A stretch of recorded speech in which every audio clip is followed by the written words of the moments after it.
जय हिंद प्यारे साथियों, आप सभी का स्वागत है परफेक्ट टूल चैनल पे। आज हम बात करने वाले हैं आरआरबी एएलपी सीईएन 2024 का जो है डीबी मेडिकल फाइनल कटअप के लिए कितना कटअप जा सकता है। भुवनेश्वर जोन का हम बात करने वाले हैं। तो ये बात तो आप सभी को पता ही होगा। 70% जो है आपको CBT2 का मार्क जुड़ता है और 30% जो है CBAT का मार्क जुड़ता है। उसी के आधार पर फाइनल मेरिट को तैयार किया जाता है। और ये जो आपको कटअप बताने वाले हैं भुवनेश्वर जोन का बताने वाले हैं। तो चलिए नेक्स्ट स्लाइड पे देखते हैं कि क्या कैसे हैं। तो इस स्लाइड पे थोड़ा सा देख लीजिए कि हैं इसमें हम बताए गए हैं जो तुलनात्मक अध्ययन किए हैं एएलपी वैकेंसी 2018 का और 2024 का कितना बढ़ा है और कितना घटा है उसके मुताबिक में।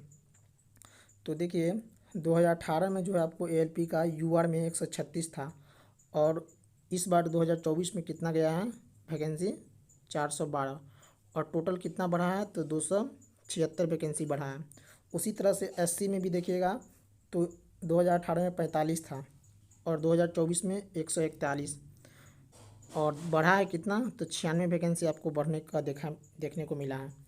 और एसटी में देखिएगा तो 2018 में 23 वैकेंसी था और 2024 में 68 वैकेंसी हुआ, बढ़ा कितना 45 वैकेंसी बढ़ा। उसी तरह से ओबीसी में भी देखिएगा तो 2018 में 73 वैकेंसी था, 2024 में जो है आपको 254 वैकेंसी हुआ, बढ़ा कितना तो 181 वैकेंसी बढ़ा। और ईडब्ल्यूएस का देखिएगा तो 2018 में ईडब्ल्यूएस कोई चीज़ नहीं था और 2024 में देखिएगा तो इसका वैकेंसी 55 वैकेंसी आया, यानी कि प्लस 55 ही रहा। टोटल देखिएगा तो 2018 में 277 वैकेंसी था और इस बार 2024 में 930 वैकेंसी है। अब आइए हम इसी को ध्यान में रखते हुए आगे हम आपको कटअप बताएंगे, तो ध्यान से देखते रहिएगा। तो ये आपको एक रैंकर गुरुजी का डाटा है, पार्ट ए का किस विद्यार्थी का कितना डाटा आया मार्क्स आया हुआ है भुवनेश्वर जोन का। तो देखिए एक बात देखिएगा तो आपको ये यू आर में देखिए आपको टोटल विद्यार्थी को आपको 70 प्लस जो गया हुआ 582 स्टूडेंट हैं और यू आर में देखिए 87 स्टूडेंट है जिसका 70 प्लस गया हुआ है। उसी हिसाब से ओबीसी का भी 449, ईडब्ल्यूएस 14, एससी 28 और एसटी 4, 70 प्लस स्टूडेंट इतना है। और ये बात जान लीजिए कि जिस विद्यार्थी का ओबीसी में अगर यूआर का कटअप वो पार कर लेता है तो वो यूआर में काउंट होगा और ओबीसी का सीट खाली हो जाएगा।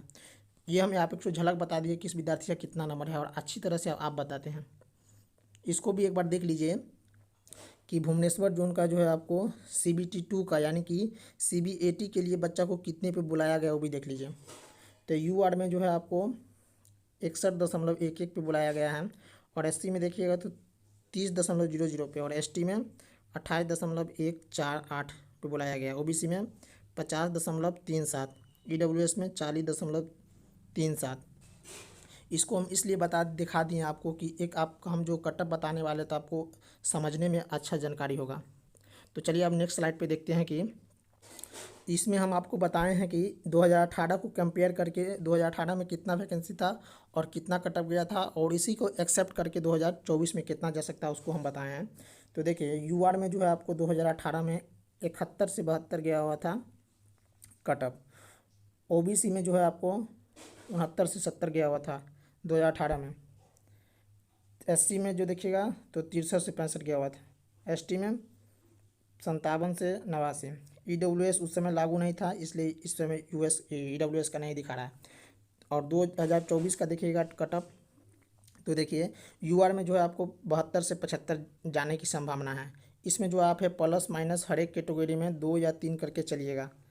उसी हिसाब से देखिएगा ओबीसी में तो 70 से 73 तक जाने की संभावना है और एससी में देखिएगा तो 64 से 68। उसी तरह से एसटी में देखिएगा तो 58 से 62, ईडब्ल्यूएस में देखिएगा तो 70 से 73 जाने का संभावना है। क्योंकि आप देखे थे कि ईडब्ल्यूएस में वैकेंसी भी कम है, 55 ही वैकेंसी था, पीछे हम स्लाइड पे दिखाए हैं। और यहाँ पे देखिएगा तो 2018 की तुलना में जो है 24 में कम ही गया है। इसलिए कम गया है क्योंकि यूआर में वैकेंसी बढ़ा था, कुछ हद तक बढ़ा था, पीछे आप देखे हैं। और यहाँ पे एक और बात है कम जाने का, एक बार ग्राफ पर भी देख लीजिए, उसके बाद हमको बताएंगे कि कैसे क्यों कम रहा है। देखिए ग्राफ में भी आप देखिएगा तो यूआर में उसी के मुताबिक दिखाया गया है। पीला कलर का जो है 2018 का कटअप है और ब्लू कलर का जो है वो 2000 आपको 24 का कटअप दिखाया गया है। तो आप लोग मिला लीजिएगा। यूआर और ओबीसी का हम ग्राफ बना तैयार किए हुए हैं, आप लोग एक बार देख लीजिएगा। अब हम आपको बतलाते हैं कि इतना कम कटअप कैसे जाएगा। तो इसलिए कटअप जाएगा क्योंकि यूआर में देखे होइएगा तो आपको हम पीछे बताए हैं कि वैकेंसी बढ़ा है, इसलिए यहाँ पे कम जाने का संभावना है। और एक बात और भी है कि ट्रेड में बहुत सारा विद्यार्थी फेल हुआ है। किसमें? ट्रेड में जो विद्यार्थी फेल हुआ है उसके बाद देखिएगा तो टेक्नीशियन ग्रेड 3 में जो विद्यार्थी का हो गया है वो विद्यार्थी इसमें ज्वाइन नहीं करेगा। क्यों नहीं करेगा? क्योंकि आप सभी जानते हैं कि एएलपी का जॉब प्रोफाइल किस तरह से है, उसका ड्यूटी का कोई टाइम टेबल नहीं होता है। और एक बात और इस चीज़ पे इफेक्ट करता है कि जेई का जो है आपको पैनल आने लगा है, तो वो विद्यार्थी भी आपको इसमें ज्वाइन नहीं करेगा, क्योंकि जेई जो है आपको लेवल 6 का जॉब है और एएलपी लेवल 2 का ही है। और ये भी एक बात करता है कि CBAT में जो विद्यार्थी पहुंचा है उसका मान चलिए 100 विद्यार्थी है, तो 100 में जो आपको 40 विद्यार्थी को जो है फेल ही होना है और मात्र यहाँ से 60% विद्यार्थी पास होगा। तो इस हिसाब से आपको कटअप कम जाने की संभावना है। तो ये हम बता ही दिए हैं कि यूआर में 72 से 75, ओबीसी में 70 से 73 और एससी में 64 से 68 और एसटी में देखिएगा तो 58 से 62 और ईडब्ल्यूएस में देखिएगा तो 70 से 72। तो दोस्तों ये थी आपको आरआरबी एएलपी भुवनेश्वर जोन 2024 के लिए डीबी मेडिकल का फाइनल कटअप की पूरी जानकारी। अगर आपको ये वीडियो यूजफुल लगता है तो इसे लाइक एंड शेयर करें और ऐसे ही अपडेट पाने के लिए चैनल को सब्सक्राइब करना ना भूलें। अपना राय कमेंट में ज़रूर बताइएगा। तो वीडियो देखने के लिए आपका बहुत बहुत धन्यवाद।